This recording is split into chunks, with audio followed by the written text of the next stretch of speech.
ಹಾಗೆ ಈ ಒಂದು ಕಾರ್ಯಕ್ರಮದಲ್ಲಿ ವಿವಿಧ ಇಲಾಖೆಗಳ ಮಳಿಗೆಗಳನ್ನು ನಾವು ಕಾಣಬಹುದು. ಆ ಮಳಿಗೆಗಳ ವೀಕ್ಷಣೆಗೆ ಕರೆದಿದ್ದಾರೆ ಸನ್ಮಾನ್ಯ ಮುಖ್ಯಮಂತ್ರಿಗಳು. ವಿವಿಧ ಮಳಿಗೆಗಳಲ್ಲಿ ಯಾವೆಲ್ಲ ರೀತಿಯ ವ್ಯವಸ್ಥೆಗಳನ್ನ ಕಲ್ಪಿಸಲಾಗಿದೆ. ಜನಪ್ರಿಯ ಸಿದ್ದರಾಮಯ್ಯನವರು ಬಂಧುಗಳೇ, ಎಲ್ಲರನ್ನ ಸಮಭಾವದಿಂದ ಕಾಣುವಂತಹ ನಿಜದ ನಾಯಕರು, ಜನಸೇವೆಯಲ್ಲಿ ಸಿದ್ಧಬದ್ಧರಾಗಿರುವಂತಹ ಸನ್ಮಾನ್ಯ ಶ್ರೀ ಸಿದ್ದರಾಮಯ್ಯನವರು, ಸನ್ಮಾನ್ಯ ಮುಖ್ಯಮಂತ್ರಿಗಳು, ಕರ್ನಾಟಕ ಸರ್ಕಾರ ಜನರಿಗೆ ಕೈ ಬೀಸಿ ನಾವಿದ್ದೇವೆ ನಿಮ್ಮೊಂದಿಗೆ, ನಾನಿದ್ದೇನೆ ನಿಮ್ಮೊಂದಿಗೆ ಎನ್ನುವಂತಹ ಮಹಾ ಭರವಸೆಯನ್ನ ಇಟ್ಟಿದ್ದಾರೆ. ಹಸಿದವರ ಹಸುವು ನೀಗಿಸಿದವರು, ಬಡವರ ಕಲ್ಯಾಣಕ್ಕಾಗಿ ಟೊಂಕ ಕಟ್ಟಿ ನಿಂತವರು, ಬಂಧುಗಳೇ, ಸರ್ವ ಜನಾಂಗದ ಅಭಿವೃದ್ಧಿಗಾಗಿ ಕರ್ನಾಟಕ ಸರ್ಕಾರವನ್ನ ಮುನ್ನಡೆಯುತ್ತಾ ಕೊಂಡೊಯ್ತಿರುವಂತಹ ಸನ್ಮಾನ್ಯ ಮುಖ್ಯಮಂತ್ರಿಗಳು ಶ್ರೀ ಸಿದ್ದರಾಮಯ್ಯ. ಆಹಾರ, ನಾಗರಿಕ ಸರಬರಾಜು ಮತ್ತು ಗ್ರಾಹಕ ವ್ಯವಹಾರ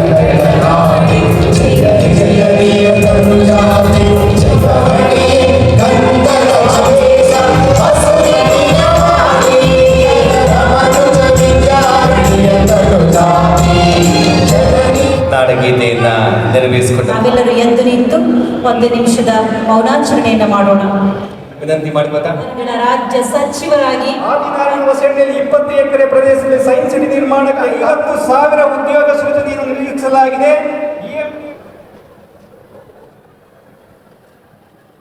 ಸರ್ಕಾರದ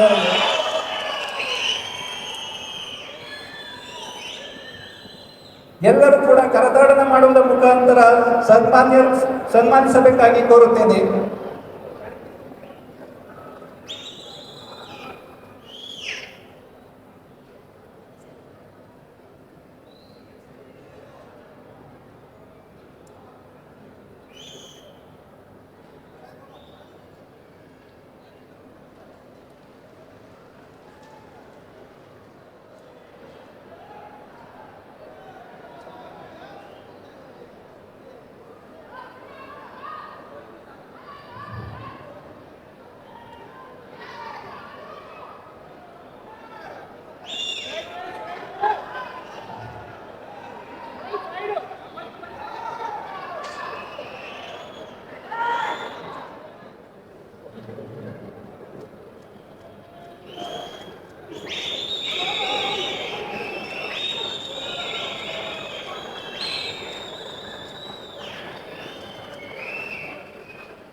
ಬೆಂಗಳೂರು ಗ್ರಾಮಾಂತರ ಜಿಲ್ಲೆಯ ಆಶ್ರಯ ಯೋಜನೆಯಡಿ 2,500 ಮನೆಗಳನ್ನು ಕರ್ನಾಟಕ ಕೊಳೆಗೇರಿ ಅಭಿವೃದ್ಧಿ ಮಂಡಳಿ ವತಿಯಿಂದ 50 ಕೋಟಿ ರೂಪಾಯಿಗಳ ವೆಚ್ಚದಲ್ಲಿ 782 ಮನೆಗಳನ್ನು ನಿರ್ಮಿಸಿಕೊಟ್ಟಿರುವ ವಸತಿ ಅಲ್ಪಸಂಖ್ಯಾತ ಸನ್ಮಾನ್ಯ ಮುಖ್ಯಮಂತ್ರಿಗಳಂತ ಶ್ರೀ ಸಿದ್ದರಾಮಯ್ಯನವರು ಚಪ್ಪಾಳೆ ಮುಖೇನ ಸಾಕ್ಷಿಯಾಗೋಣ ಈ ಐತಿಹಾಸಿಕ ಕಾರ್ಯಕ್ರಮಕ್ಕೆ. ಪಂಚಗಳಿ ನಮ್ಮ ಕರ್ನಾಟಕ ಗ್ಯಾರಂಟಿ ಕರ್ನಾಟಕ, ನುಡಿದಂತೆ ನಡೆದಿದ್ದೇವೆ ಎನ್ನುವಂತಹ ಹೆಮ್ಮೆಯಿಂದ ಸರ್ಕಾರದ 2 ವರ್ಷದ ಸಾಧನೆಯ ಸಮಾವೇಶವನ್ನ ಜ್ಯೋತಿ ಬೆಳಗಿಸಿ ಉದ್ಘಾಟಿಸಿದ್ದಾರೆ ಸನ್ಮಾನ್ಯ ಮುಖ್ಯಮಂತ್ರಿಗಳಾದ ಶ್ರೀ ಸಿದ್ದರಾಮಯ್ಯನವರು, ಸನ್ಮಾನ್ಯ ಉಪಮುಖ್ಯಮಂತ್ರಿಗಳಾದ ಶ್ರೀ ಡಿ.ಕೆ. ಶಿವಕುಮಾರ್ ಅವರು, ನಮ್ಮೆಲ್ಲರ ನೆಚ್ಚಿನ ನಾಯಕರಾದ ಜ್ಯೋತಿ, ಸರ್ವತೋಮುಖ ಬೆಳವಣಿಗೆಯ ಜ್ಯೋತಿ. ಎಲ್ಲರೂ ಕೂತ್ಕೋಬೇಕಾಗಿ ವಿನಂತಿ ಮಾಡ್ತಾ ಇದ್ದೀವಿ. ಒಗ್ಗಟ್ಟಿನಲ್ಲಿ ಬಲವಿದೆ, ಸೇವೆಯ ಸಂಕಲ್ಪ. ನಮ್ಮ ವಿಧಾನ ಪರಿಷತ್ತಿನ ಸದಸ್ಯ 1,000 ಕೋಟಿ ರೂಪಾಯಿಗಳ ಕಾಮಗಾರಿ ಪ್ರಗತಿಯಲ್ಲಿದೆ. ಶಂಕುಸ್ಥಾಪನೆ ಕಾಮಗಾರಿಗಳ ಒಟ್ಟು ಮೊತ್ತ 250 ಕೋಟಿ. ಹಾಗೆ ಸಿಎಸ್ಆರ್ ನಿಧಿಯಿಂದ ಶಂಕುಸ್ಥಾಪನೆ ಕಾಮಗಾರಿಗಳ ಒಟ್ಟು ಮೊತ್ತ 125 ಕೋಟಿ ರೂಗಳು. ಕೊಳಗೇರಿ ಅಭಿವೃದ್ಧಿ ಮಂಡಳಿ ವತಿಯಿಂದ 782 ಮನೆಗಳ ನಿರ್ಮಾಣ, ಅದರ ವೆಚ್ಚ 49.65 ಕೋಟಿ. 54 ಕೋಟಿ ವೆಚ್ಚದಲ್ಲಿ ವಸತಿ ಇಲಾಖೆಯಿಂದ 2005 ಮಹನೀಯರಿಗೆ ಅನಂತ ವಂದನೆಗಳು. ಸರ್ಕಾರದ 2 ವರ್ಷದ ಸಾಧನೆ ಕೈಪಿಡಿ ಲೋಕಾರ್ಪಣೆಗೊಳ್ಳಲಿದೆ.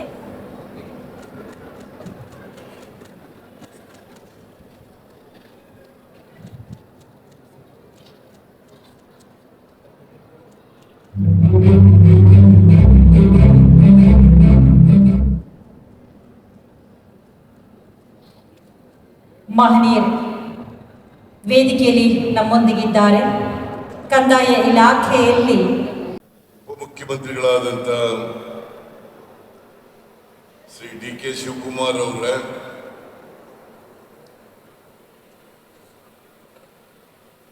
ಬೆಂಗಳೂರು ಗ್ರಾಮಾಂತರ ಜಿಲ್ಲೆ ಉಸ್ತುವಾರಿ ಸಚಿವರು, ದೇವನಹಳ್ಳಿ ಶಾಸಕರು ಆದಂಥ ಶ್ರೀ KH ಮುನಿಯಪ್ಪನವರ, ಸಮಾಜ ಕಲ್ಯಾಣ ಇಲಾಖೆಯ ಸಚಿವರಾದಂಥ ಡಾಕ್ಟರ್ SC ಮಾದೇವಪ್ಪ ಅವರ,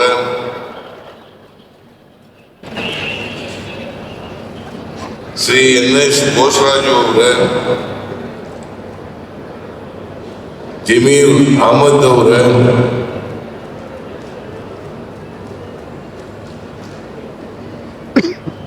ಶ್ರೀ ಕೃಷ್ಣ ಬೈರೇಗೌಡ ಅವರ, ನಜೀರ್ ಅಹಮದ್ ಅವರ,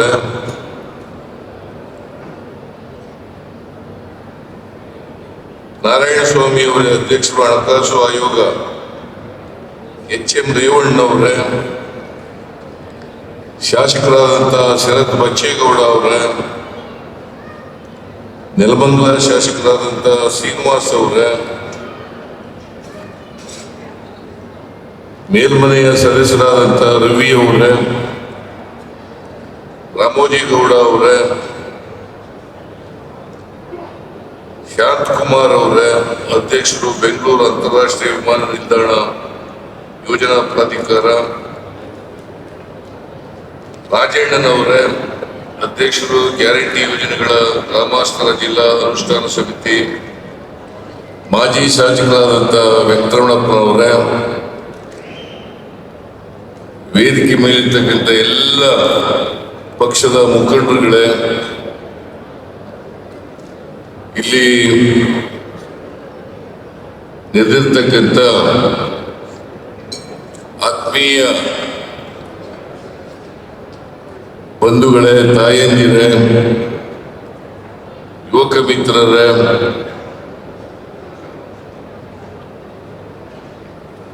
ಸುದ್ದಿ ಮಾಧ್ಯಮದ ಎಲ್ಲ ಗೆಳೆಯರು, ಇವತ್ತು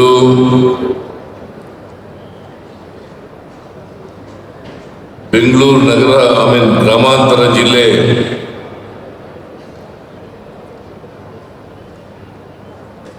ಅಭಿವೃದ್ಧಿ ಕಾರ್ಯಕ್ರಮಗಳ ಉದ್ಘಾಟನೆ ಮತ್ತು ಶಂಕುಸ್ಥಾಪನೆ ನಡೆದಿದೆ. ಈ ಕಾರ್ಯಕ್ರಮದಲ್ಲಿ ಅತ್ಯಂತ ಸಂತೋಷದಿಂದ ಭಾಗವಹಿಸಿ ಇವುಗಳ ಉದ್ಘಾಟನೆಯನ್ನ ಮಾಡಿದ್ದೇನೆ ಅಂತಕ್ಕಂಥ ಮಾತುಗಳನ್ನು ಹೇಳಲಿಕ್ಕೆ ಬಯಸ್ತಾ ಇದ್ದೇನೆ.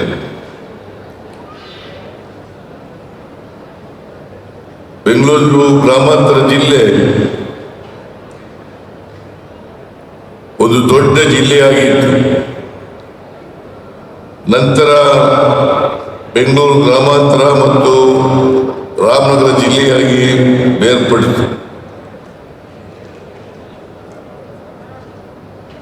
ನಾವು ಹಿಂದೆ ಸರ್ಕಾರದಲ್ಲಿದ್ದಾಗ ಅನೇಕ ಅಭಿವೃದ್ಧಿ ಕಾರ್ಯಕ್ರಮಗಳನ್ನ ಕೃಷ್ಣ ಬೈರೇಗೌಡರು ಆಗ ಈ ಜಿಲ್ಲೆಯ ಉಸ್ತುವಾರಿ ಸಚಿವರಾಗಿದ್ದರು. ಆ ಕಾಲದಲ್ಲಿ ಬೇಕಾದಷ್ಟು ಕಾರ್ಯಕ್ರಮಗಳನ್ನು ಮಾಡೋದು. ಬಹುಶಃ ಬೆಂಗಳೂರು ಗ್ರಾಮಾಂತರ ಜಿಲ್ಲೆ ಇದೆಯಲ್ಲ, ಇದರ ಜಿಲ್ಲಾ ಆಡಳಿತ ಕೇಂದ್ರವನ್ನ ಸ್ಥಾಪನೆ ಮಾಡಿದವರು ನಾವು.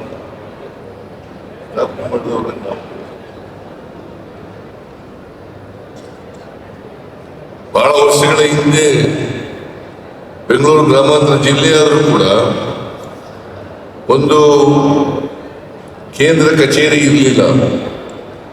ಹಾಗಾಗಿ ಕೇಂದ್ರ ಕಚೇರಿಯನ್ನ ಸ್ಥಾಪನೆ ಮಾಡಿ ಅನೇಕ ಅಭಿವೃದ್ಧಿ ಕಾರ್ಯಕ್ರಮಗಳನ್ನ ಈ ಜಿಲ್ಲೆಯಲ್ಲಿ ಮಾಡಿದ್ದೇವೆ ಅಂತಕ್ಕಂಥ ಮಾತುಗಳನ್ನು ಹೇಳಲಿಕ್ಕೆ ಬಯಸ್ತಾ ಇದ್ದೇನೆ. ನಿಮ್ಮೆಲ್ಲರ ಆಶೀರ್ವಾದದಿಂದ, ಈ ರಾಜ್ಯದ ಜನತೆಯ ಆಶೀರ್ವಾದದಿಂದ ಕಳೆದ ಬಾರಿ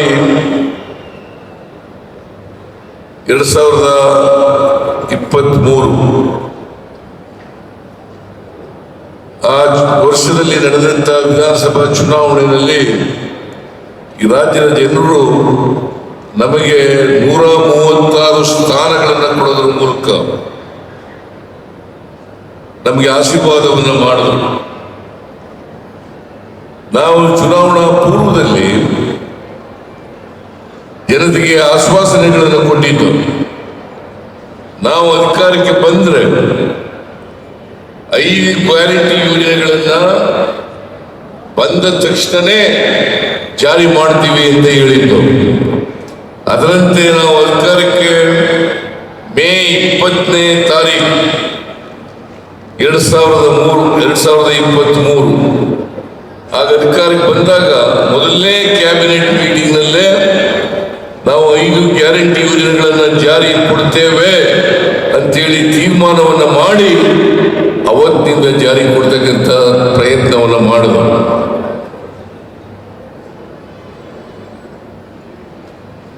ಈ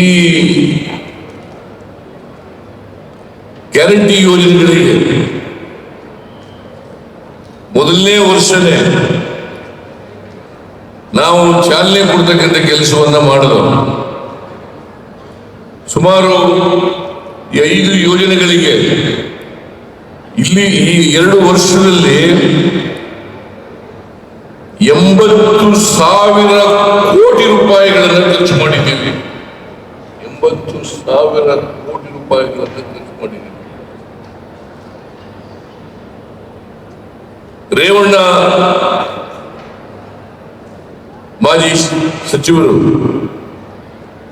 ಅದರ ಅನುಷ್ಠಾನ ಸಮಿತಿಯ ಅಧ್ಯಕ್ಷರಾಗಿದ್ದಾರೆ. ಈ ವರ್ಷನೂ ಕೂಡ ಸುಮಾರು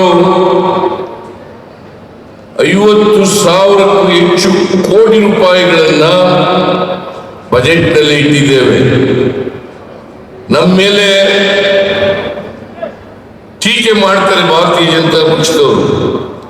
ಏನಂತ ಟೀಕೆ ಮಾಡ್ತಾರೆ? ಸಿದ್ದರಾಮಯ್ಯನವರ ಸರ್ಕಾರದಲ್ಲಿ ಗ್ಯಾರಂಟಿ ಯೋಜನೆಗಳನ್ನು ಜಾರಿ ಕೊಟ್ಟ ಮೇಲೆ ಹಣ ಇಲ್ಲ, ಟ್ರೆಜರಿ ಖಾಲಿ ಆಗ್ಬಿಟ್ಟಿದೆ, ಸರ್ಕಾರ ಪಾಪರ್ ಆಗ್ಬಿಟ್ಟಿದೆ ಅಂತೇಳಿ ಟೀಕೆಗಳನ್ನು ಮಾಡ್ತಾರೆ. ಇದರಲ್ಲಿ ಎಳ್ಳಷ್ಟು ಕೂಡ ಸತ್ಯ ಇಲ್ಲ. ಹಾಗಿದ್ರೆ ಇವತ್ತು ಬೆಂಗಳೂರು ಗ್ರಾಮಾಂತರ ಜಿಲ್ಲೆಯಲ್ಲಿ ಸುಮಾರು 1,000ಕ್ಕೂ ಹೆಚ್ಚು ಕೋಟಿ ರೂಪಾಯಿಗಳು 1,000ಕ್ಕೂ ಹೆಚ್ಚು ಕೋಟಿ ರೂಪಾಯಿಗಳು ಉದ್ಘಾಟನೆ ಮತ್ತು ಶಂಕುಸ್ಥಾಪನೆಯನ್ನ ಮಾಡಿದ್ದೇವೆ. ನಿಮ್ಗೆಲ್ಲ ಗೊತ್ತಿದೆ, ಅಲ್ಲೇ ಇದೆ. ಉದ್ಘಾಟನೆ ಮಾಡಿರ್ತಕ್ಕಂಥ ಕಾರ್ಯಕ್ರಮಗಳು ಮತ್ತು ಶಂಕುಸ್ಥಾಪನೆಯನ್ನ ಮಾಡಿರ್ತಕ್ಕಂಥ ಕಾರ್ಯಕ್ರಮಗಳು. ಪಾಪರಾಗಿರ್ತಕ್ಕಂಥ ಸರ್ಕಾರ ಮಾಡಲಿಕ್ಕೆ ಸಾಧ್ಯ ಇಲ್ಲ. ಟ್ರೆಜರಿ ಖಾಲಿಯಾಗಿದ್ರೆ ಮಾಡ್ಲಿಕ್ಕೆ ಸಾಧ್ಯ ಇಲ್ಲ. ಆರ್ಥಿಕವಾಗಿ ದಿವಾಳಿಯಾಗಿದ್ರೆ ಸಾಧ್ಯ ಇಲ್ಲ. ಭಾರತೀಯ ಜನತಾ ಪಕ್ಷದವರು ಸುಳ್ಳು ಹೇಳ್ಕೊಂಡು ತಿರುಗಾಡ್ತಾ ಇದ್ದಾರೆ. ಇವತ್ತು ಇನ್ನೂ ಒಂದು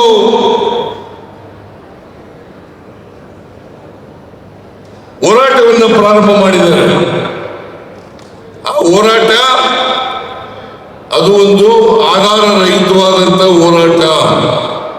ಜನರ ಮುಂದೆ ಸುಳ್ಳು ಹೇಳ್ಕೊಂಡು ಜನರ ಆಕ್ರೋಶ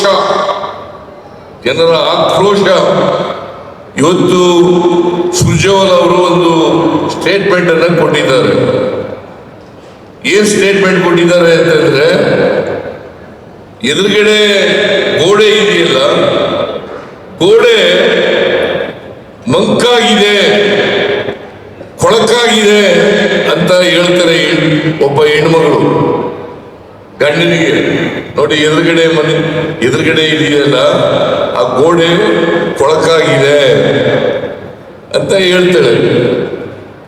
ಆದ್ರೆ ಕೊಳಕಾಗಿರೋದು ಯಾವುದಪ್ಪ ಅಂದ್ರೆ ಅವರ ಕಿಟಕಿಯ ಗಾಜು ಕೊಳಕಾಗಿದೆ. ಅದನ್ನ ಕ್ಲೀನ್ ಮಾಡ್ದೇನೆ ಎದುರುಗಡೆ ಮನೆ ಗೋಡೆ ಕೊಳಕಾಗಿದೆ, ಅದು ಶುದ್ಧವಾಗಿಲ್ಲ ಅಂತಕ್ಕಂಥ ಮಾತುಗಳನ್ನು ಹೇಳ್ತಾರೆ. ಆ ಕಿಟಕಿಯನ್ನ ಕ್ಲೀನ್ ಮಾಡಿದ ಮೇಲೆ ಅದು ಗೋಡೆ ಚೆನ್ನಾಗಿ ಕಾಣಿಸುತ್ತೆ. ಅದಕ್ಕೆ ಇವರು ಬಿಜೆಪಿಯವರು ಇದ್ದಾರಲ್ಲ, ಇವರು ಕೇಂದ್ರ ಸರ್ಕಾರ 11 ವರ್ಷಗಳಲ್ಲಿ ಬೆಲೆ ಏರಿಕೆ ಮಾಡಿ ಮಾಡಿ ಮಾಡಿ ಮಾಡಿ ಇವತ್ತು ಎಲ್ಲ ಅಗತ್ಯ ವಸ್ತುಗಳು ಕೂಡ ಗಗನಕ್ಕೆ ಏರಿದ್ದಾವೆ.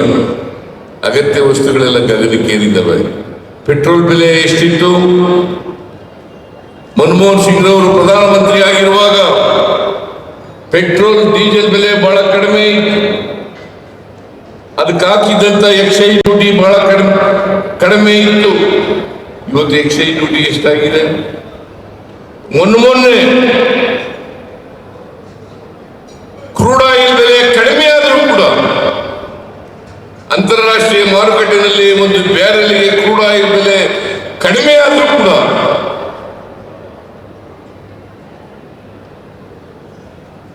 ₹50 ಒಂದು ಗ್ಯಾಸ್ ಸಿಲಿಂಡರ್ಗೆ ಹೆಚ್ಚು ಮಾಡಿದ್ರು. ಪೆಟ್ರೋಲ್ ಮೇಲೆ ₹2 ತೆರಿಗೆ ಜಾಸ್ತಿ ಮಾಡಿದ್ರು. ಡೀಸೆಲ್ ಮೇಲೆ ₹2 ತೆರಿಗೆ ಜಾಸ್ತಿ ಮಾಡಿದ್ರು. ಇವರು ಜನಾಕ್ರೋಶ ಪ್ರಾರಂಭ ಮಾಡಿದ ಮೇಲೆ ಇದನ್ನೆಲ್ಲ ಮಾಡಿರ್ತಕ್ಕಂಥದ್ದು ಬಹುಶಃ ಇದು ಅವರ ಅರಿವಿಗೆ ಬರಬಹುದು ಅಂತ ಹೇಳಿ ನಾನು ಭಾವಿಸ್ಕೊಂಡಿದ್ದೇನೆ. ಇವತ್ತೇನಾದರೂ ಎಲ್ಲ ಅಗತ್ಯ ವಸ್ತುಗಳ ಬೆಲೆಗಳು ಏರಿದ್ರೆ ಅದಕ್ಕೆ ನೇರವಾಗಿ ಹೊಣೆಗಾರರು ಕೇಂದ್ರ ಸರ್ಕಾರ, ನರೇಂದ್ರ ಮೋದಿ ಅವರು ಅಂತಕ್ಕಂಥದ್ದನ್ನ ಇವತ್ತು ಅರ್ಥ ಮಾಡ್ಕೋಬೇಕಾಗ್ತದೆ. ನಾವು ಅಧಿಕಾರಕ್ಕೆ ಬಂದ ಮೇಲೆ ಅಭಿವೃದ್ಧಿ ಕೆಲಸಗಳನ್ನು ಮಾಡಿದ್ದೇವೆ, ಜೊತೆಗೆ 5 ಗ್ಯಾರಂಟಿ ಯೋಜನೆಗಳನ್ನು ಕೂಡ ಜಾರಿಗೆ ಕೊಟ್ಟಿದ್ದೇವೆ.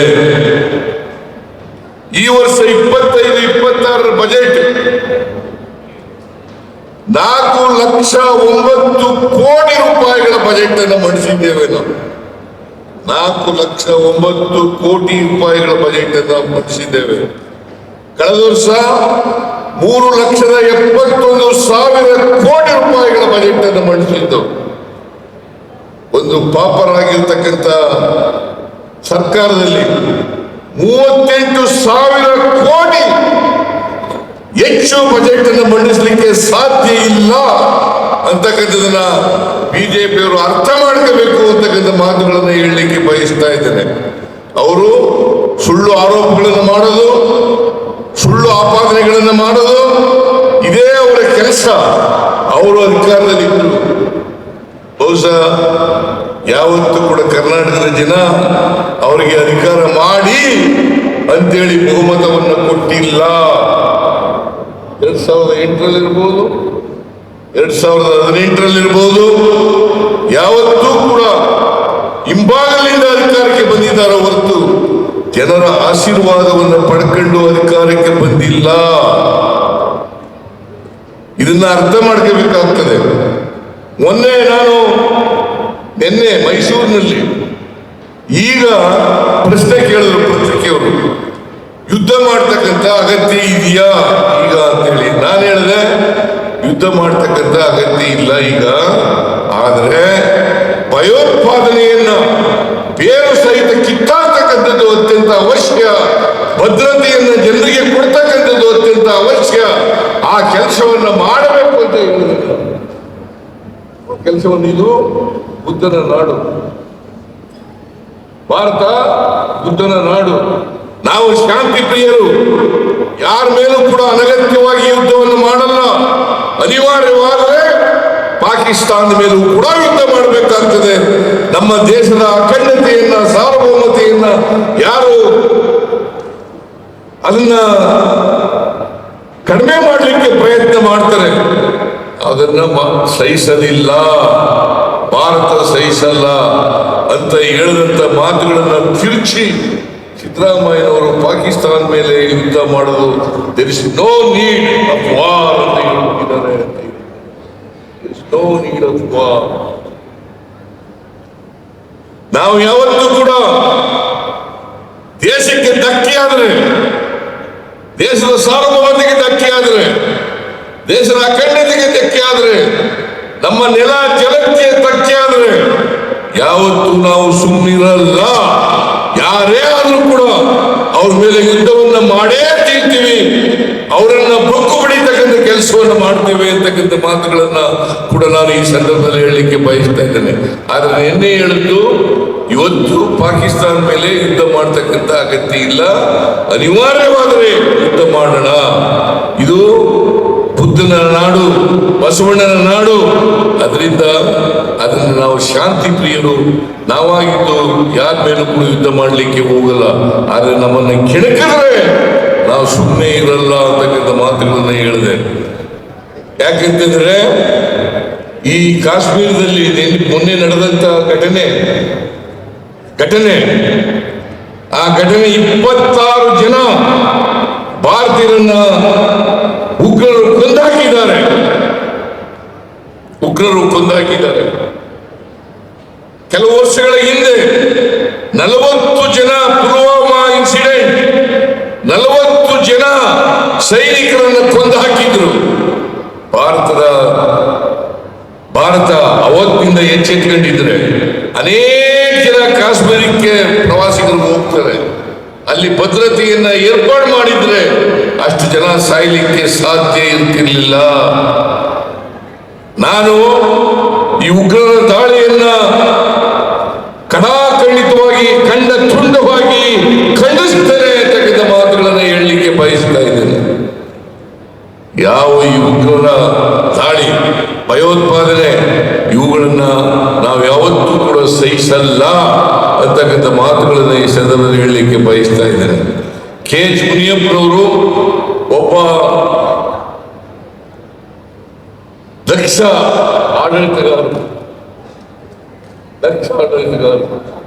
ಅವರು ಬೆಂಗಳೂರು ಜಿಲ್ಲೆಯ ಉಸ್ತುವಾರಿ ಸಚಿವರಾದ ಮೇಲೆ ನನ್ನನ್ನು ಭೇಟಿಯಾದಾಗೆಲ್ಲ ಅಭಿವೃದ್ಧಿ ಕೆಲಸಗಳ ಬಗ್ಗೆ ಮಾತನಾಡ್ತಾರೆ, ಜಿಲ್ಲೆಯ ಅಭಿವೃದ್ಧಿ ಕೆಲಸಗಳ ಬಗ್ಗೆ ಮಾತಾಡ್ತಾರೆ. 4 ತಾಲೂಕುಗಳಿದ್ದಾವೆ ಇಲ್ಲಿ. ಈ 4 ತಾಲೂಕುಗಳಲ್ಲಿ ನಮ್ಮ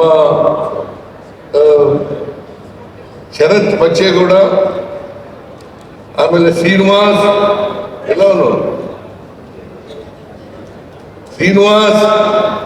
ಆಮೇಲೆ ನಮ್ಮ ವೆಂಕಟರಮಪ್ಪ, ಇವರು 3 ಜನ, ಮತ್ತೆ ಇವರು 3 ಜನದ ಪರವಾಗಿ KH ಮುನಿಯಪ್ಪನವರು ಅಭಿವೃದ್ಧಿ ಕೆಲಸಗಳನ್ನ ಮಾಡಬೇಕು ಅಂತಕ್ಕಂಥ ಮಾತುಗಳನ್ನ ಹೇಳಿ ಇವತ್ತು ನಮ್ಮ ಸರ್ಕಾರ ಬಂದು 2 ವರ್ಷಗಳಾಗಿದ್ದಾವೆ. ಇವತ್ತು ಈ ಜಿಲ್ಲೆಯಲ್ಲಿ ಏನು ಅಭಿವೃದ್ಧಿ ಕೆಲಸಗಳಾಗಿದ್ದಾವೆ, 1,000 ಕೋಟಿಗೂ ಹೆಚ್ಚು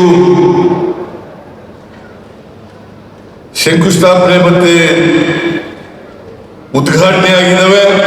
ಆ ಕೆಲಸಗಳೆಲ್ಲ ಆಗ್ಬೇಕಾದ್ರೆ ಶ್ರೀಮಾನ್ KH ಮುನಿಯಪ್ಪನವರು ಮತ್ತು ಈ ಭಾಗದ ಶಾಸಕರು ಕಾರಣ ಅಂತಕ್ಕಂಥ ಮಾತುಗಳನ್ನು ಈ ಸಂದರ್ಭದಲ್ಲಿ ಹೇಳಲಿಕ್ಕೆ ಬಯಸ್ತಾ ಇದ್ದೇನೆ. ನೀವೆಲ್ಲರೂ ಕೂಡ ಹೆಚ್ಚಿನ ಸಂಖ್ಯೆಯಲ್ಲಿ ಬಂದಿದ್ದೀರಿ.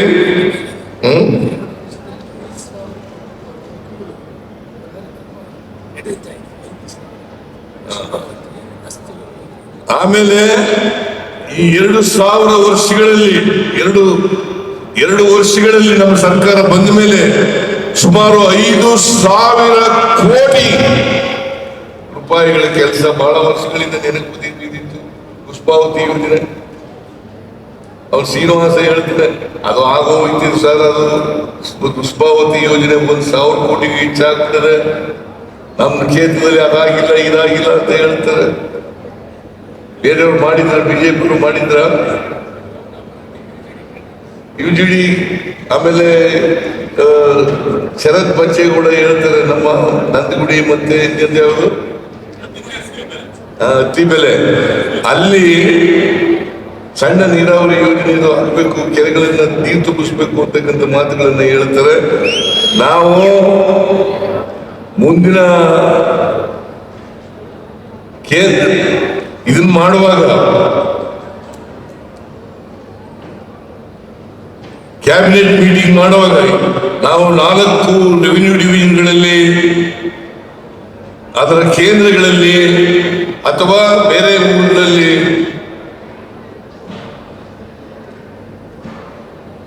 ಕ್ಯಾಬಿನೆಟ್ ಮೀಟಿಂಗ್ ಅನ್ನು ಮಾಡಬೇಕು ಅಂತ ತೀರ್ಮಾನ ಮಾಡಿದ್ದೀವಿ. ಈಗಾಗಲೇ ಕಲಬುರಗಿ ವಿಭಾಗದಲ್ಲಿ ಕ್ಯಾಬಿನೆಟ್ ಮೀಟಿಂಗ್ ಮಾಡಿದ್ದೇವೆ. ಮೊನ್ನೆ ಮೈಸೂರು ವಿಭಾಗದ ಕ್ಯಾಬಿನೆಟ್ ಮೀಟಿಂಗ್ ಅನ್ನ ಮಾದೇಶ್ವರ ಬೆಟ್ಟದಲ್ಲಿ ಮಾಡಿದ್ದೀವಿ.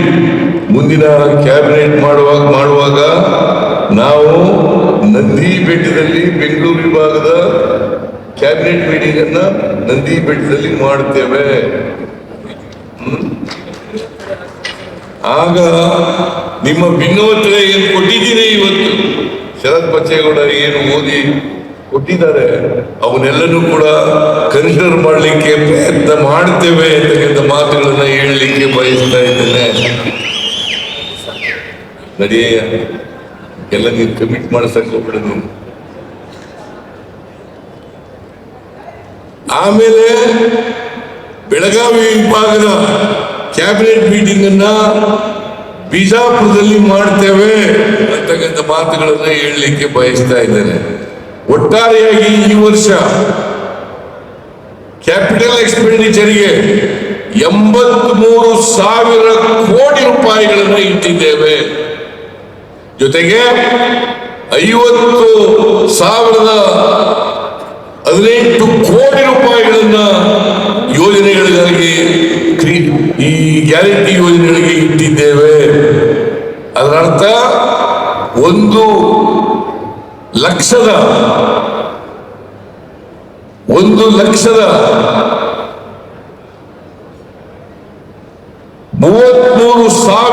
ಕೋಟಿ ರೂಪಾಯಿಗಳನ್ನ ಅಭಿವೃದ್ಧಿ ಕೆಲಸಗಳಿಗೆ ಕರ್ನಾಟಕ ಸರ್ಕಾರ ಇಟ್ಟಿದೆ ಅಂತಕ್ಕಂಥ ಮಾತುಗಳನ್ನು ಹೇಳಲಿಕ್ಕೆ ಬಯಸ್ತಾ ಇದ್ದೇನೆ. ಅದರಿಂದ ನಾವು ಯಾವತ್ತೂ ಕೂಡ ಅಭಿವೃದ್ಧಿ ಮಾಡೋದ್ರಲ್ಲಿ ಹಿಂದೆ ಬೀಳಲ್ಲ. ನಾನು 2013ರಿಂದ 2018ರವರೆಗೆ ಮುಖ್ಯಮಂತ್ರಿ ಆಗಿರುವಾಗ ನಮ್ಮ ಸರ್ಕಾರ ಅನೇಕ ಭಾಗ್ಯಗಳನ್ನು ಕೊಡ್ತು. ಈ ಸಾರಿ ಗ್ಯಾರಂಟಿ ಯೋಜನೆಗಳ ಜೊತೆಗೆ ಅಭಿವೃದ್ಧಿ ಕೆಲಸಗಳನ್ನು ಕೂಡ ನಾವು ಮಾಡಿದ್ದೇವೆ ಅಂತಕ್ಕಂಥ ಮಾತುಗಳನ್ನು ಹೇಳಲಿಕ್ಕೆ ಬಯಸ್ತಾ ಇದ್ದೇನೆ. ಇವತ್ತು ಬೆಂಗಳೂರು ಗ್ರಾಮಾಂತರ ಜಿಲ್ಲೆಯ ಎಲ್ಲ 4 ತಾಲೂಕುಗಳಲ್ಲಿ ಏನೇನು ಅಭಿವೃದ್ಧಿ ಕೆಲಸಗಳಾಗಿದ್ದಾವೆ ಅದರ ಶಂಕುಸ್ಥಾಪನೆ ಉದ್ಘಾಟನೆ ಮಾಡಿದ್ದೇವೆ. ಅದರ ಜೊತೆಗೆ 5,000 ಕೋಟಿ ರೂಪಾಯಿಗಳು ಕೆಲಸಗಳು ನಡೀತಾ ಇದ್ದಾವೆ. ಇವುಗಳನ್ನೆಲ್ಲ ಇವತ್ತು ಉದ್ಘಾಟನೆ ಮಾಡಿದ್ದೇನೆ ಅಂತಕ್ಕಂಥ ಮಾತುಗಳನ್ನ ಹೇಳಿ ಇವತ್ತು ಮುನಿಯಪ್ಪನವರಿಗೆ ಜಿಲ್ಲೆಯ ಇತರ ಶಾಸಕರಿಗೆ ಅಭಿನಂದನೆಗಳನ್ನ ಹೇಳಿ ನನ್ನ ಮಾತನ್ನು ಮುಗಿಸ್ತೇನೆ. ಜೈ ಹಿಂದ್, ಜೈ ಕರ್ನಾಟಕ.